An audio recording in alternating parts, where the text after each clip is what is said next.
Hey, welcome back, everybody. If you were hoping that somebody would profile Alphard Phantom because almost nobody in the community likes it, don't worry. I got you because I like him, even though he most of the time does not work out for me. But this is Alphard Phantom. This is a really cool deck. It's a very if you like how Odium or Blankdemeyer play, where you just you want to just shotgun your opponent out in turn 4. This is a deck that can do it, but it kind of requires you to hit all your pieces. But we'll go ahead and get into that, and stay tuned for more of set 13 because I've got way more planned to show off. Uh, Starting off with the ride line. So we have the starter, which is Reki. Reki's a cool little guy. I think this is the second actual D starter for Kagero. Obviously we got Undo and stuff like that, but I think it's him and the Weirble st starting Vanguard are the extremely Kagero adjacent, where everything else is not really. We have Ger Gerbiter. I might be mispronouncing that horribly, but basically, when the grade 2 rides on top of him, you're going to look at top 7, and you're going to add a Phantom or a Crimson Moon to your hand, and if you did not add either, you get to Soul Charge 2.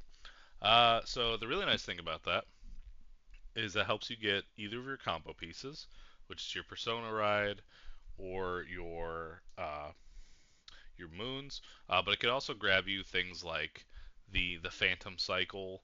It can grab you your restanding rear guard, which is just a really cool effect.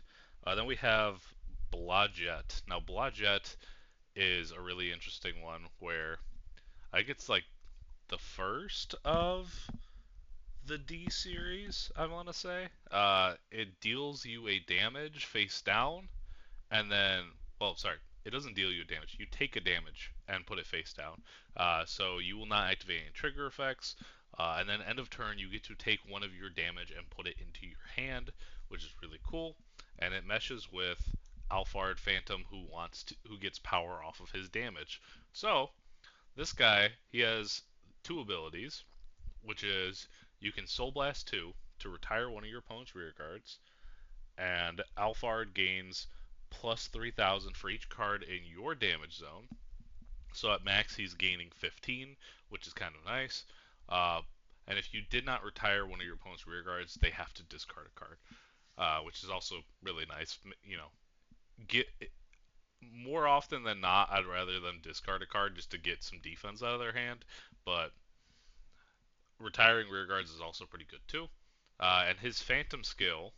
Now, the important thing about his Phantom skill is you cannot use it multiple times in a game.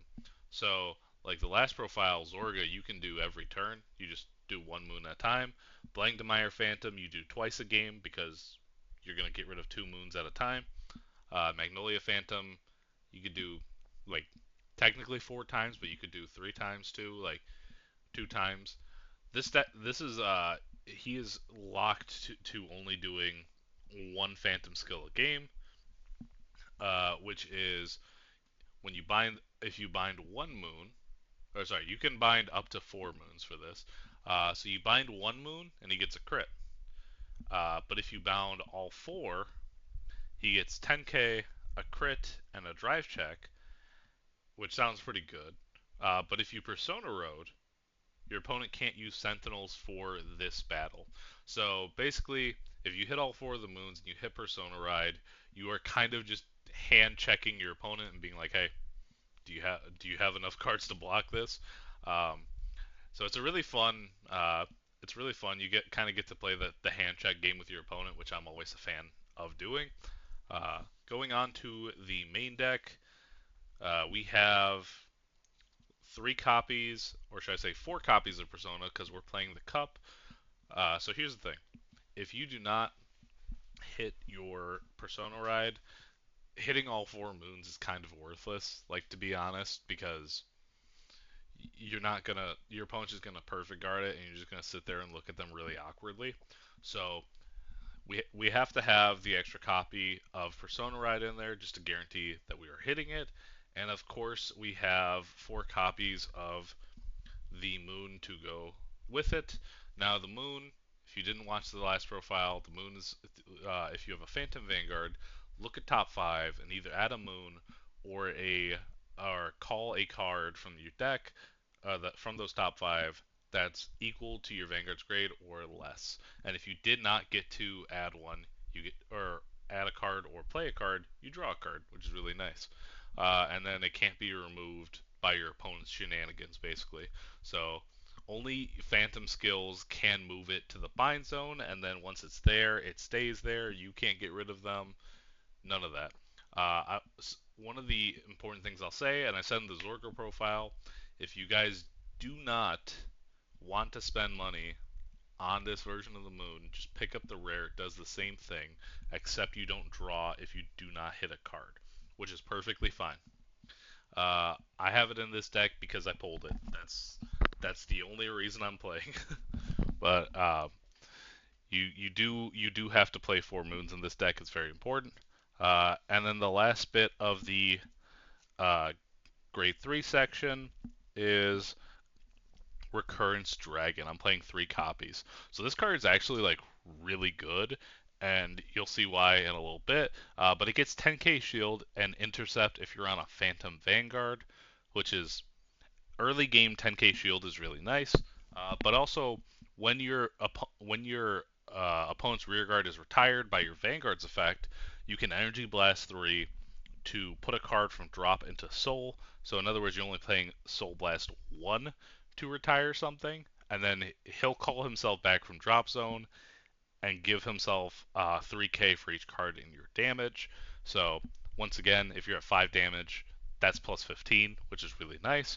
And that particular effect is part of our win condition slash setup for the deck, which you'll see when we get there. Going on to the grade 2s, we have 4 copies of the Moon Cycler. This is not debatable. You have to play 4 in this deck, and the reason why is because you have to see all 4 copies of the Moon. It's really important. Um, we're playing 4 copies of Gamma Ray Dragon, which not only did I pull a silver, but later I pulled an FFR, which to most people they wouldn't care, but I think it's really cool because I like the deck. So basically, if you're on grade 3, Gamma Rays gets plus 5. If your opponent's on grade 3, it's plus 10 instead. So it's either a 15k or 20k attacker, which is really nice. And when your Vanguard attacks, you can counterblast 1 to draw a card and restand him, which is really cool. Gives you a little pressure, something to do. On to the last bit of the grade 2s. If we could just scoot you guys up just a hair, just a hair. There we go. I'm playing 2 copies of Bertrand, which, if you have never seen this card, Bertrand for on play Soul Blast 1 gets you the set order from deck from the Festival Collection. And then if he's chosen by the set order, he gets plus 5. And the set order just gives, at beginning of battle phase, gives one of your guys in the back row boost, which is really cool. So the thing about this is we want a big booster to support Alphard for when he does his big attack. So the way the way I see it is I could put like we have Shenri and there's another card in the next set that boosts for 13k.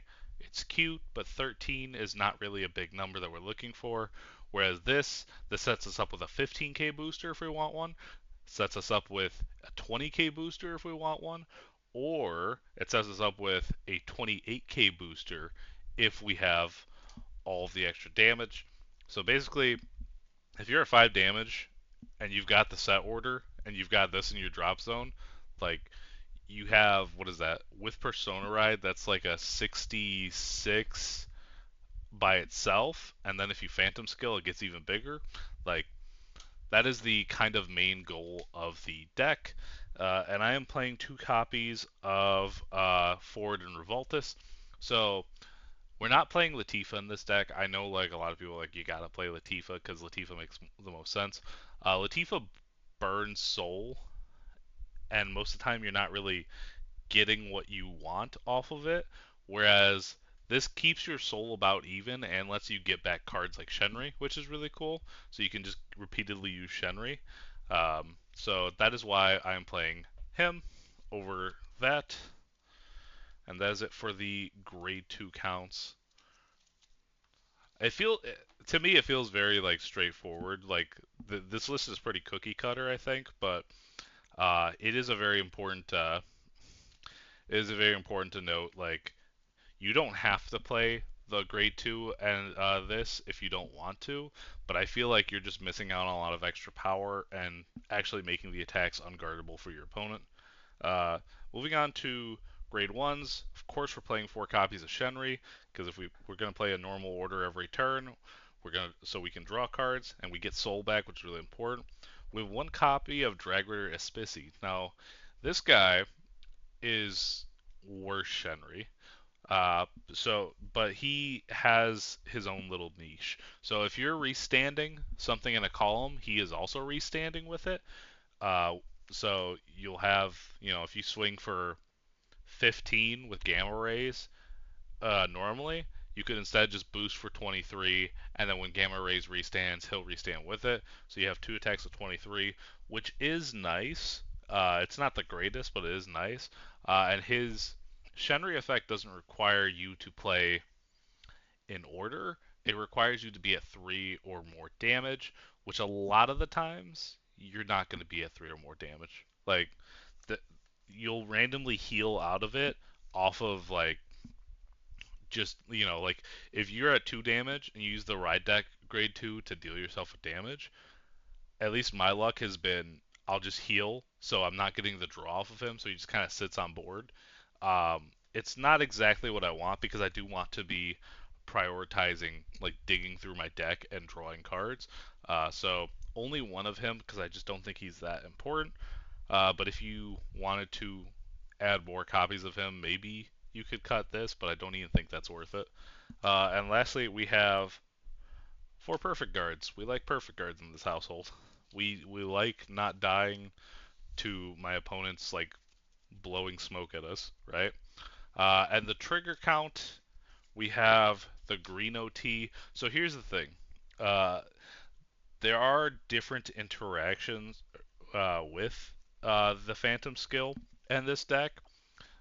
So I'll say with Drag Veda, you could play Drag Veda, but you don't get the Sentinel Restrict until end of turn. You get it for that specific battle. So if your opponent finds a way to block, uh, you also the crit and power too. I'm pretty sure you do not get till.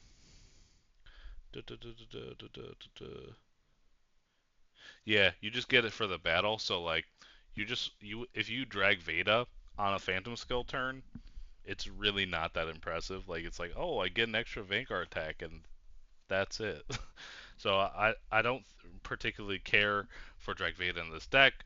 So then come between running the blue over trigger or this over trigger. The blue over trigger gets you back a card from drop, which is really nice. But this one is a little more high rolly, which I like. So assuming the best scenario is that you're flipping over trigger on your Phantom skill turn, this just gives you an extra damage and lets you do another drive check, which could also be another critical trigger. That's the only reason I'm playing this one over blue. Otherwise, blue is probably the better way to go. I just don't think Drag Veda is particularly worth it for this strategy. And we're playing very simple. We're playing 8 crit. If I haven't mentioned how much I want soul in this deck, we're playing 3 soul front. I don't. Oh, and 4 heal. There isn't too many scenarios I've actually missed having the shield fronts. Like, I'd rather just have the soul front most of the time. So we are fine with soul fronts. But of course, if you want to change it, like, go ahead and change it. I just don't want you guys to missing out on the Soul Blast 2 for Alphard is really rough. So I'd rather just make sure I'm always hitting it. But that'll do it for this profile, guys. There will be an updated version of this when set 14 comes out, which I'm really excited for. And I will see you guys for more set 13 deck profiles. See you soon.